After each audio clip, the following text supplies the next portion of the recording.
Welcome to Sweet Life Beat Life. We hope this video helps. In this video, I will explain how to make DIY oxygen.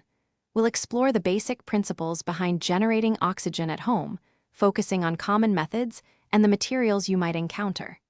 It's important to understand that while the concept might seem simple, there are significant safety considerations involved. This guide aims to provide a clear overview, emphasizing responsible practices and the potential dangers of such experiments.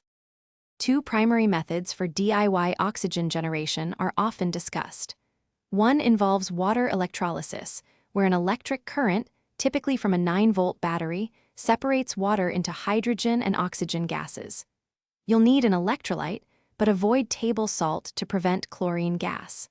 The other common method uses hydrogen peroxide, often a 3% solution from a pharmacy, combined with a catalyst such as manganese dioxide or even yeast, to accelerate its decomposition into water and oxygen.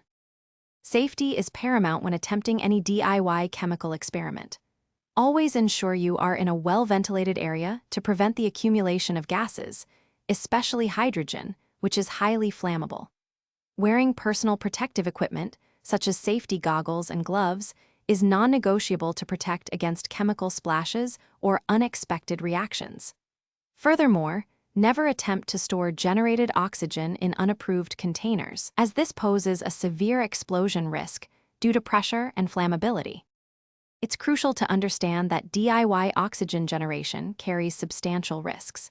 Producing oxygen at home can lead to serious health hazards if the gas is impure or if concentrations are too high or low. The risk of explosions and fires is also very real, especially when dealing with flammable gases like hydrogen or concentrated oxygen near heat sources or sparks.